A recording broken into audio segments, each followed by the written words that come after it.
Hello guys, what is up and welcome to yet another episode of The Legend of Zelda Ocarina of Time. This is what, episode 4 now? Yeah, sounds about right. Anyways, we got a cutscene here. Let's go ahead and read the dialogue.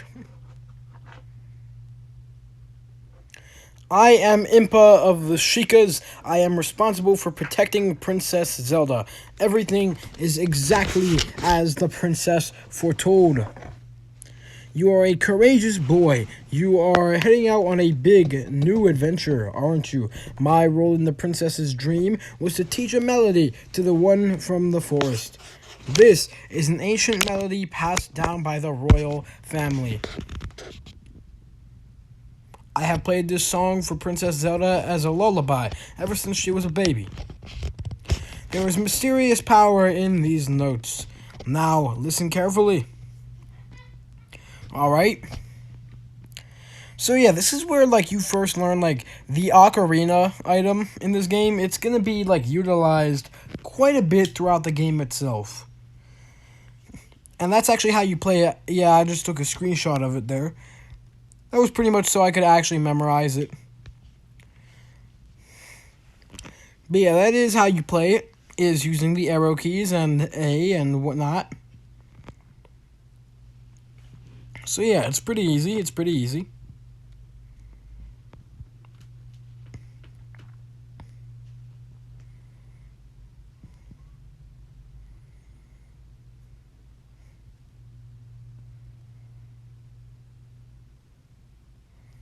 Alright then, there we go. We learned the Zelda's Lullaby.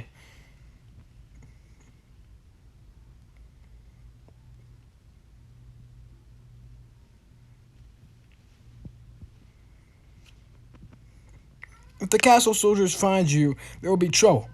Let me lead you out of the castle. So yeah, that is Impa. I'm assuming that he, she, whatever it is, plays an important role in the game. Or not. I don't know. I'm assuming that. You brave lad, we must protect this beautiful land of Hyrule. Take a good look at that mountain. That is Death Mountain, home of the Gorons. They hold the spiritual stone of fire. And that's the one we actually start looking for next, is the fire one. At the foot of Death Mountain, you will find my village, Kakariko. That's where I was born and raised. You should talk to some of the villagers there before you go up Death Mountain.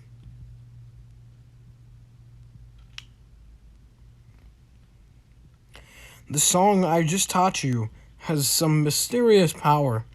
Only royal family members are allowed to learn this song. Remember, it will help to prove your connection with the royal family.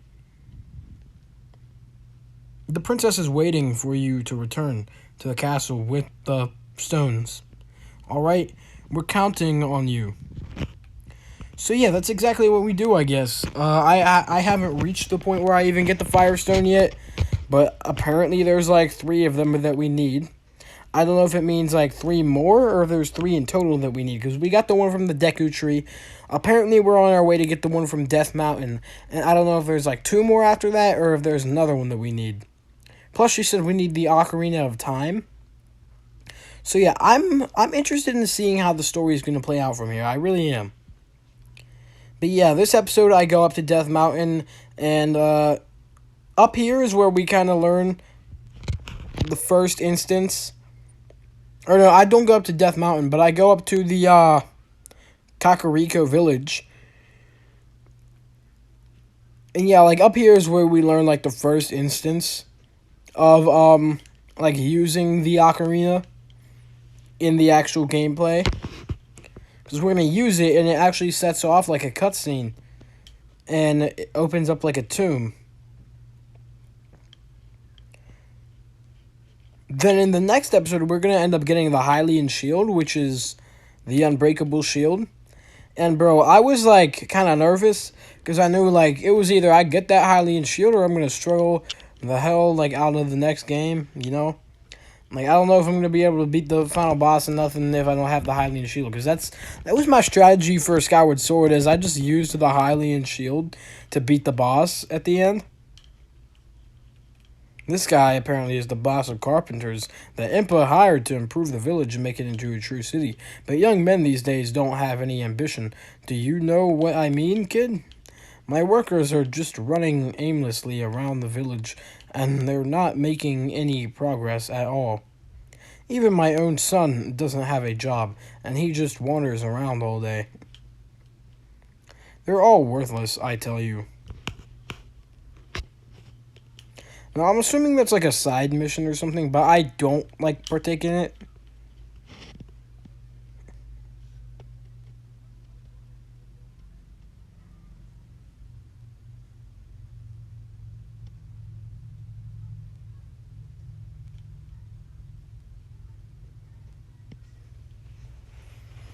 But yeah, pretty much it was what I do is I immediately head straight up to that graveyard place. You even read the sign. It tells you it's the Kakariko Village Graveyard.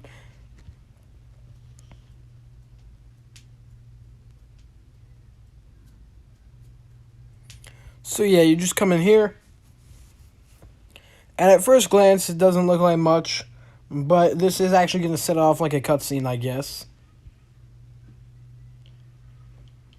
This is where we learn, what is it, the Sun Song, it's called. So it's actually kind of an important area.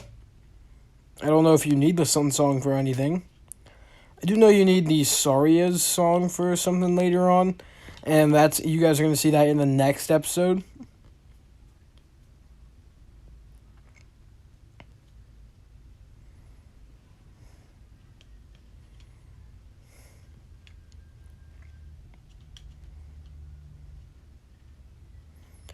So yeah, basically, is what I did. I checked both of these two graves, and these like ghost guys came out, and one of the guys tells you what you're supposed to do here. So that's how this part was like so easy for me. Is I just checked the grave, and he told me stand on top of that Triforce symbol, and play the Zelda's Lullaby. And that's exactly what I did. It was pretty easy once you take these guys down. So it's not really much of a puzzle. This part, they just kind of tell you what to do.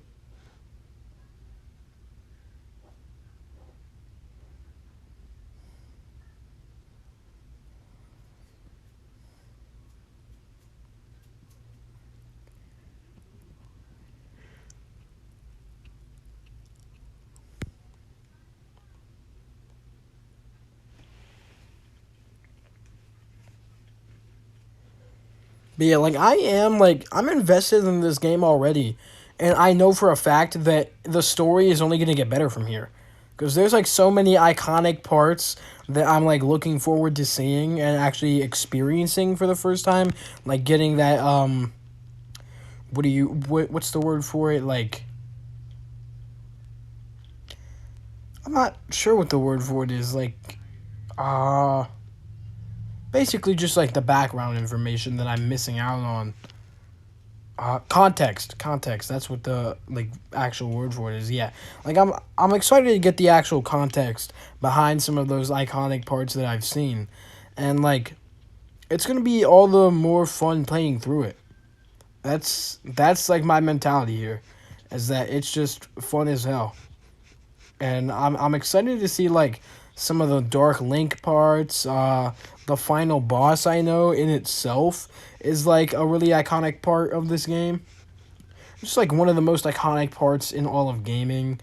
It's like I'm excited for this. I'm truthfully I can't like, man, like I can't even describe it with words how excited I am to keep playing through this game. And according to like the long play video, I'm only 9 hours in. No, not only nine. I'm only an hour into the 9 hour long play video. So like, yeah, we got a long ass journey ahead of us, y'all. A long ass journey.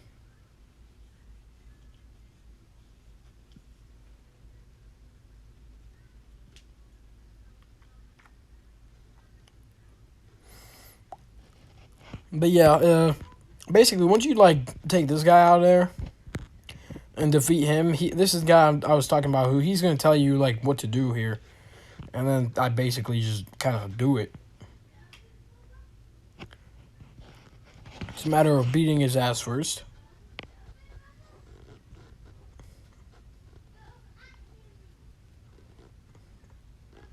All right. Now Z targeting doesn't really help us here. I think when you Z target, that's what activates his like invisible stuff. Is what I'm assuming. Because as of now, I'm just hitting a damn wall.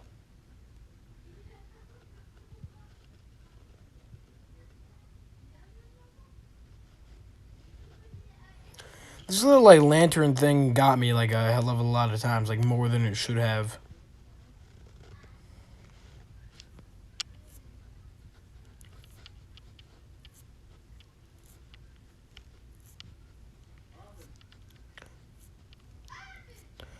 But yeah, if I'm struggling this much on like A tier enemies, I'm kind of like excited yet nervous for the rest of the game, you know? Alright, here we go. I just kind of cut to the death here of that little thing there. Because I was getting a hell of a pain. Yeah, I'm basically out of commentary if you can't tell. Like, I have nothing to fucking say to y'all. Somehow, you remind me of Princess Zelda. Since you may have some connection with the royal family, I will tell you a little more of our tale. Back then, people called us great composers because of the many musical masterpieces we wrote. But we brothers were not just composers. We had a mission to analyze the mysterious powers of Hyrule's royal family. Our names would be a part of Hyrule's history if we could complete our research. We kept our study extremely secret until we completed it.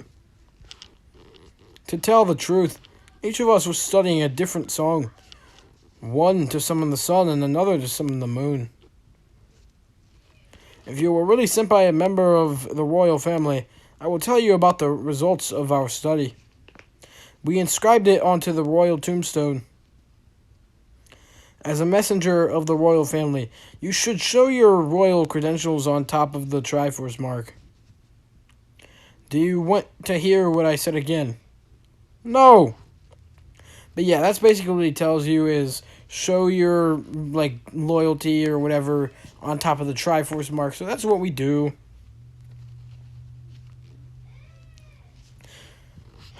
Alright, here we go.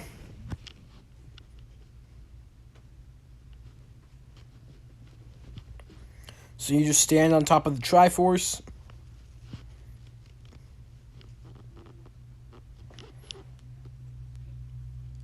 I don't know why the pausing screen takes so long. I think it's just something to do with the emulator itself. It doesn't actually take long. But yeah, you just need to insert that into your items.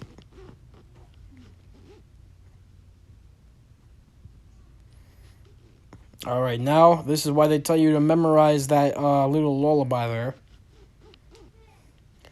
Because you're going to want to play it. And looks like nothing. But of course, it is definitely something.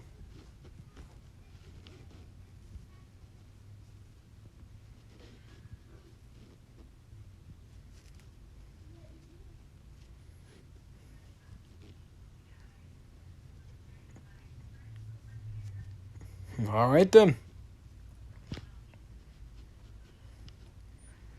The stone itself is getting struck by lightning, and the tombstone cracks open, revealing a secret entrance that we just kind of fall into.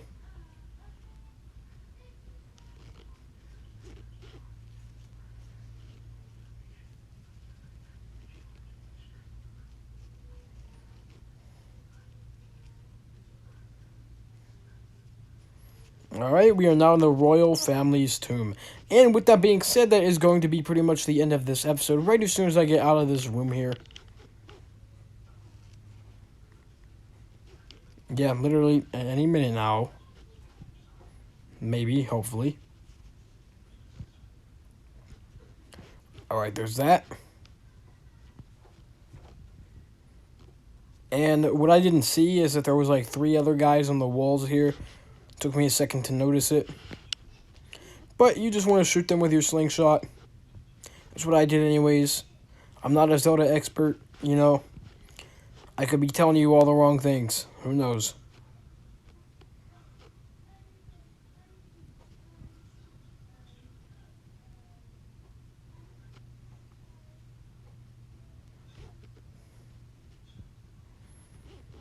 Alright, now I was expecting that gate to open up, but what I didn't notice was the third guy on the wall there. There's him.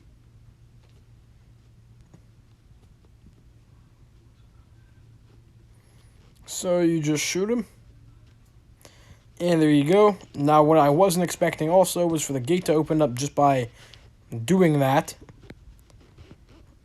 Of course, I wanted to grab that heart. I was like low on health. A little over halfway. So there we go.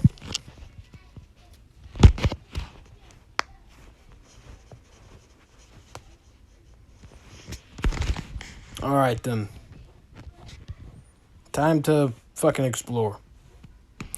But not really. All we really do is come down here to learn the sun song. But yeah, we're going to do that in the next episode. Hopefully you guys enjoyed. Like, subscribe. Bye.